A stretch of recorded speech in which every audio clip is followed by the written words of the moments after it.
The Senate Environmental Quality Committee to order. Assistant, please call the roll and establish a quorum. Senators Wachowski? Here. Wachowski here. Gaines? Bates? Here. Bates here. Hill? Here. Hill here. Jackson? Leno? Pavley? Here. Pavley here.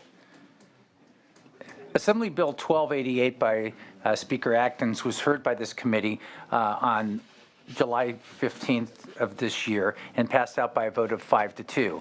As approved by this committee, the bill eliminated the December 31, 2020 limit on applicability of the market-based mechanism to reduce greenhouse gas emissions that may be adopted by the Air Resource Board. Amendments taken in the Senate Rules Committee on September 10th struck the contents of the bill and replaced them with language that expands the membership of the Air Resource Board from 12 to 14 with specified requirements for those additional members.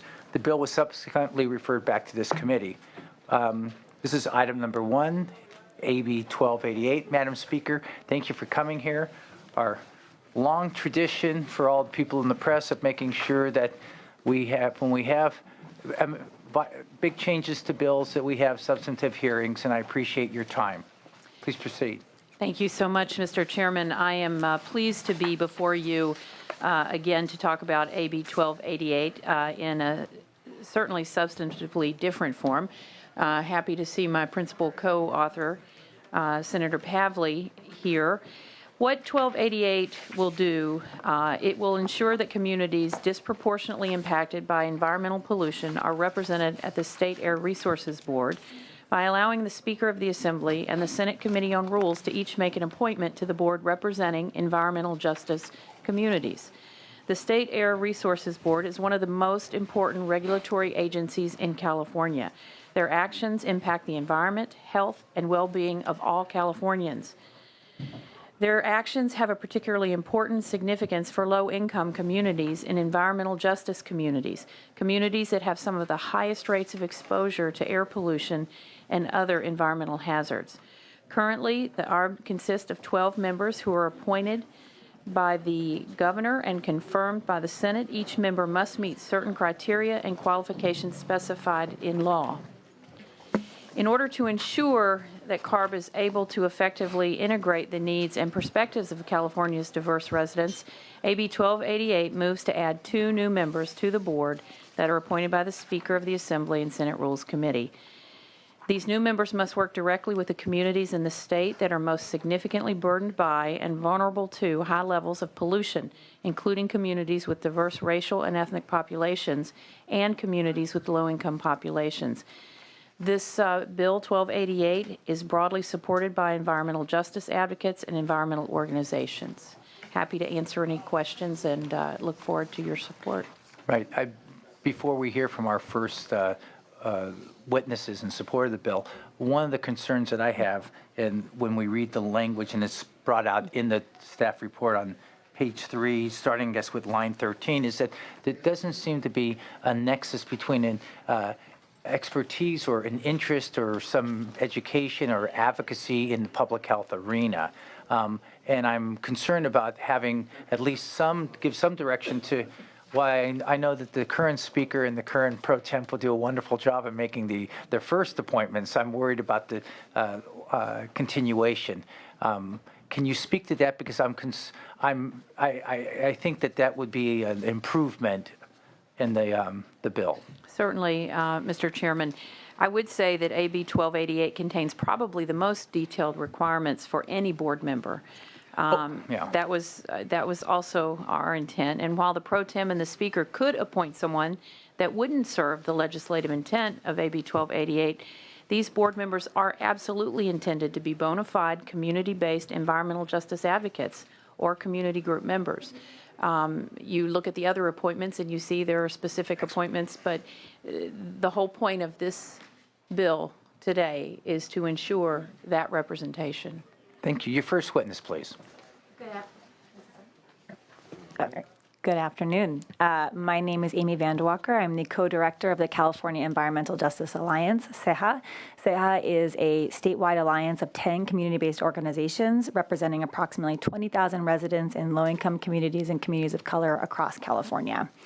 The Air Resource Board has a long history of protecting our air quality and public health, but the sad reality is that today in California, people who live next door to our transportation corridors, our largest greenhouse gas emitters, are predominantly people of color and low-income communities, are disproportionately impacted by pollution and the related health issues. According to the analysis by the California Environmental Protection Agency, 1 in 3 Latinos and 1 in 4 African Americans live in areas that are highly impacted by pollution, compared to 1 in 14 white people. In urban LA, 1 in 4 African American school children have probable asthma, and hospitalization rates are 3 times higher for African American kids. People of color experience 70% more particulate matter emissions within 2.5 miles of major greenhouse gas emitters than white people. The statistics are clear. There is a problem in California of environmental justice. A tenet of the environmental justice movement is the idea that we speak for ourselves. AB 1288 will help ensure that people who have the expertise and on-the-ground experience working directly with most impacted communities are represented on the Air Resource Board. Air Resource Board activities have such an important significance for our communities. It is time for the board to be truly representative of these constituencies. We thank Speaker Atkins and Senator Pavley for their leadership on this issue, and we urge your aye vote. Next. Thank you. I'm Parin Shah with the Asian Pacific Environmental Network, APEN. Thank you, Madam Speaker, for sponsoring this bill, and Senator Pavley for your leadership. First, before I start anything, I do want to acknowledge and thank the current ARB board members for their work over the years and in making sure that California is a leader both nationally and internationally in terms of our standards. As Madam Speaker said, the Air Resources Board is one of the most vital regulatory agencies in the state, and their impact on the environment, health, well-being, and quality of life for all Californians is significant. And we can no longer ignore, as Amy pointed out, the unequal burden of illness, pollution, exposure in California. California is a majority people of color state, and our residents are different now than they were 30 years ago when the Air Resources Board was formed. We need to update the board membership. Adding 2 additional members to the board who work specifically with environmental justice communities is a critical step in updating ARB to meet the state's challenges. And these 2 representatives will continue ARB's state and national and international leadership and legacy of being cutting-edge environmental leaders in programs that enhance the quality of life and positively impact climate change and public health in the state. Towards that, I Thank you. encourage. Right. Next, let's hear from others in support of the AB 1288. And as you are probably all mindful of, we're very on a short timeline. I think people understand from the comments between the speaker and myself that not only do we want to have these 2 appointees come from the environmental justice community, but the chemists can also be mindful of the impact that the communities are being adversely affected by the air board. So please, Bill. Mr. Chairman and members, Bill McGavin with the Coalition for Clean Air in support. And I think your point is a good one, Mr. Chairman, and there are members of the Air Resources Board now who are very committed to environmental justice. But I think what's important about this bill is that there needs to be representation on this very powerful regulatory body directly from the communities that are the most impacted by our air pollution and also by global warming. And that's why we think it's crucial to add these 2 seats to what is already an effective body but could be a more representative body. And we thank Speaker Atkins and Senator Pavley for their work on this bill. One could only hope that the governor who does make the appointments on the other ones. This will be the speaker and the pro temp that will be making these ones. We'll keep all these values in mind. Next. Thank you, Mr. Chair. Members of the committee, Jeremy Smith here on behalf of the State Building and Construction Trades Council. On behalf of many of our members who live in areas of the state that are highly polluted, we're here to support too. Thank you. Next. Brent Newell with the Center on Race, Poverty, and the Environment. I'd like to clarify for the committee that the center was previously opposed to this bill, along with Communities for Better Environment, PODER, and the Center for Community Action and Environmental Justice. We were opposed to the cap and trade extension, and we want to clarify that we are now in strong support. I want to thank the speaker for her leadership and commitment to environmental justice.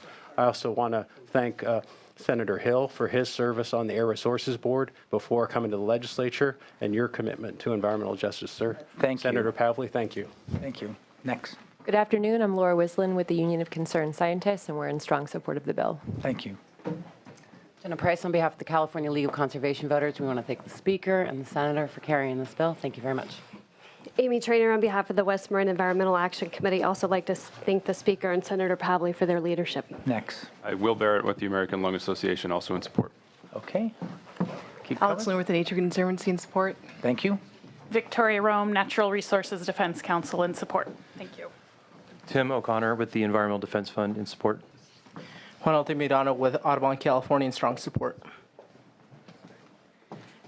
Eddie Moreno on behalf of Sierra Club, California in support. Thank you, Ms. Moreno. Opposition to AB 1288. Seeing none, let's return to the committee. Are there questions of the author? Just a statement, and I'd be glad to make a motion. Okay. But I will defer if the timing's not right with No, the chair. go ahead.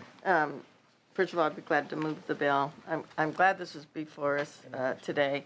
And thank you, Speaker Atkins, for carrying this bill. I had probably meetings with 25 different assembly members the last month and a half or so on a related issue. And one message that came out over and over again is more representation on CARB, oversight and representation on CARB, overgrowing things. And I want to share with you, in AB 32, when it was passed, we actually had an Environmental Justice Advisory Committee. So that message got in. And CARB members are very supportive of their concerns. But I think it is really important to have people that experience those impacts on a daily level in their communities have a consistent voice at the table. We're missing that. People on CARB, mostly middle class or upper middle class backgrounds, they go home at night, they care, but they're not disproportionately impacted. So when it comes to climate change or localized air pollutants, I think this is a wonderful idea whose time has come. Not only diversifies CARB, which I think is important, but constant reminders of what these policies means in real terms, in real life, in these impacted communities. And I think it's in the best interest of all Californians that we have that kind of broader representation. Thank you. Vice Chair Gaines. Be glad to move the bill. Gotcha. Yeah, I'm just curious as to what the criteria, what sort of criteria will be set for the position. So how would you determine whether someone would serve on CARB or not? I think much like many of the appointments, and I certainly, along with the pro tem, have a unique perspective, having made appointments to a number of boards and bodies. There's typically laid out in terms of each board the criteria you heard the others mention chemist. The governor has a number of appointments, and some of those are specific to certain expertise and skills, right? South Coast, regional, right? Right. So there's regional. There's a representative from each of the air quality control boards, different names based on part of the state, and so there are 6 members from the local air districts. 3 members that meet specific qualifications.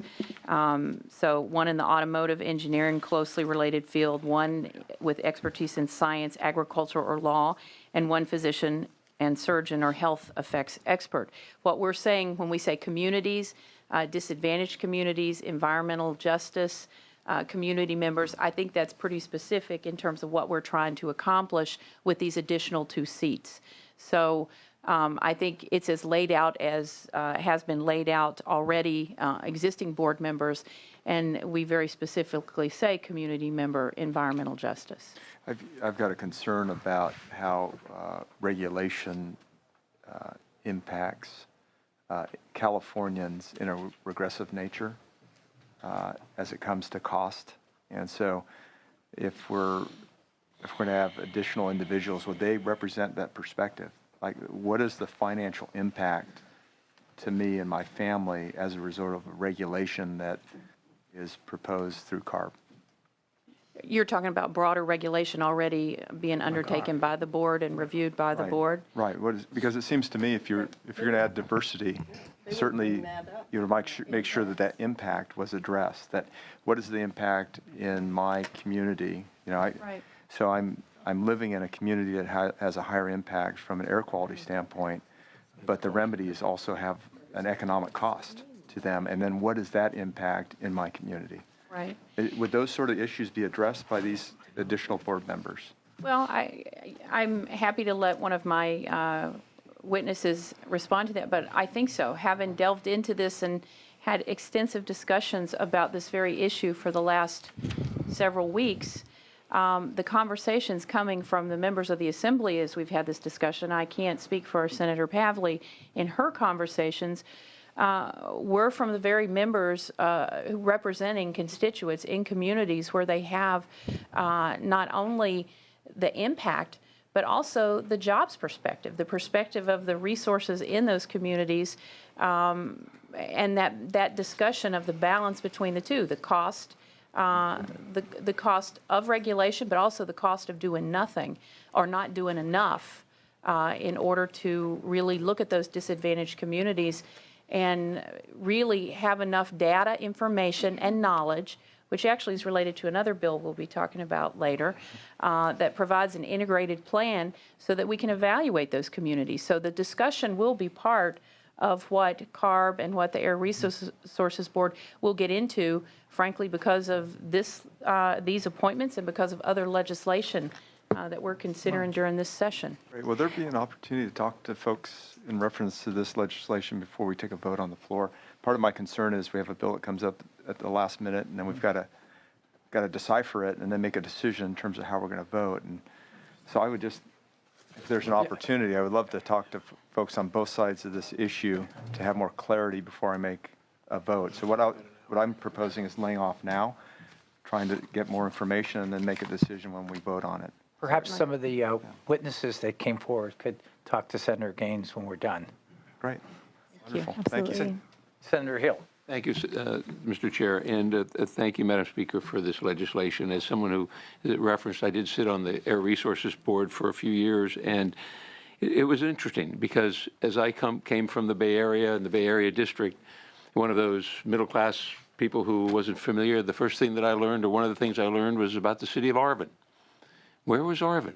I had no idea where Arvin was, not knowing that it had the worst air quality in the state and in the country, and what created those concerns. But how I learned of that and how I gained that knowledge was from those environmental justice advocates who came forward.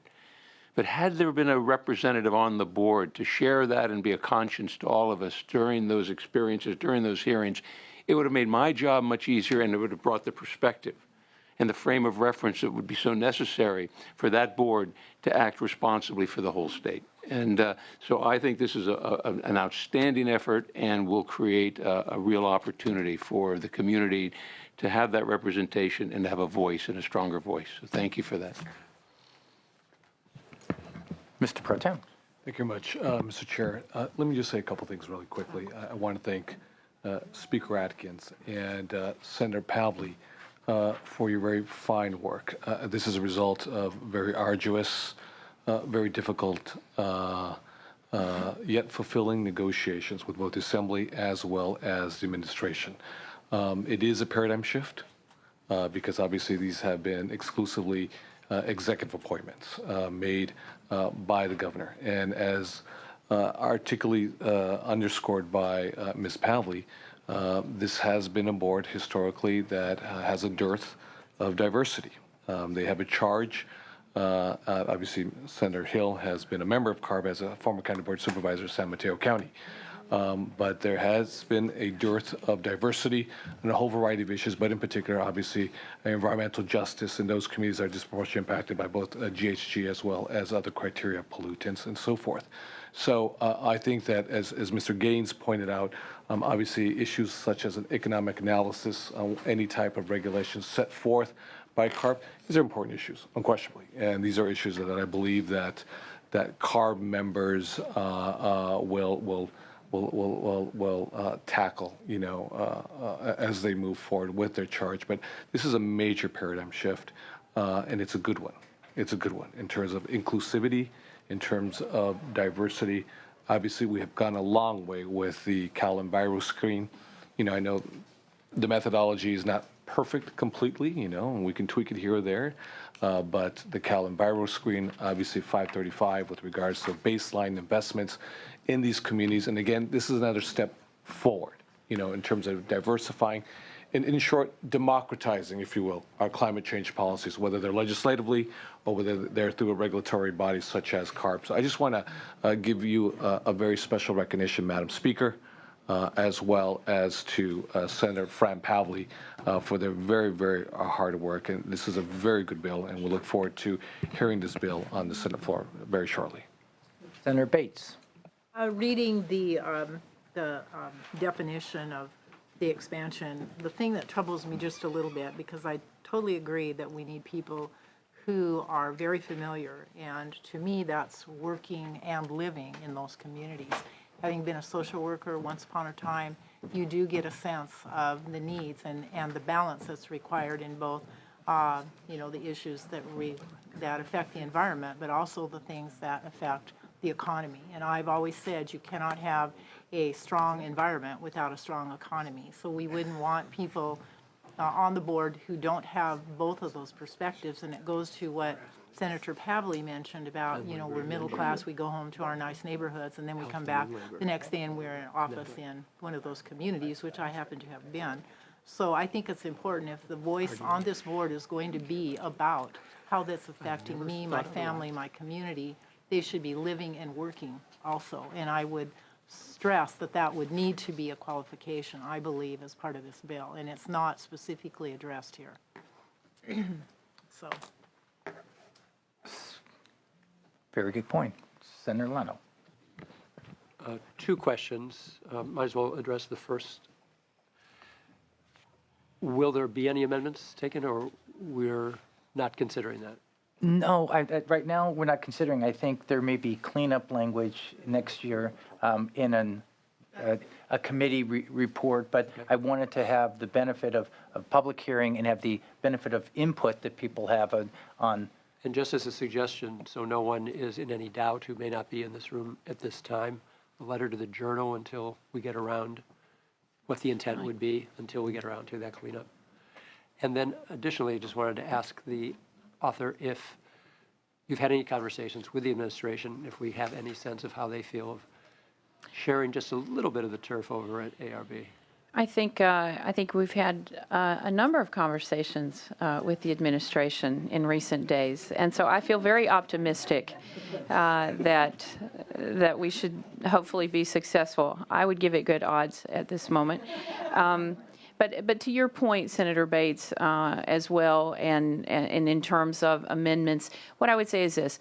Technical cleanup, you mentioned, a letter to the Journal we can do.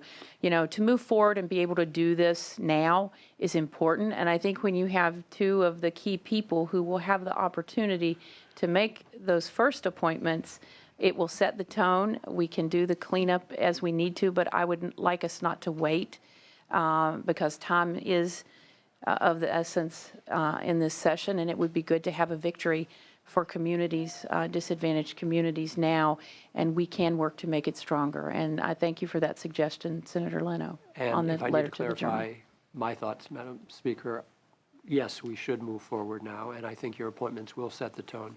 But I think Senator Bates' comment is appropriate, and Yes. the chairs as well, that we just want to really make sure that there's no cutting a corner to what your intent is here going forward. Of course.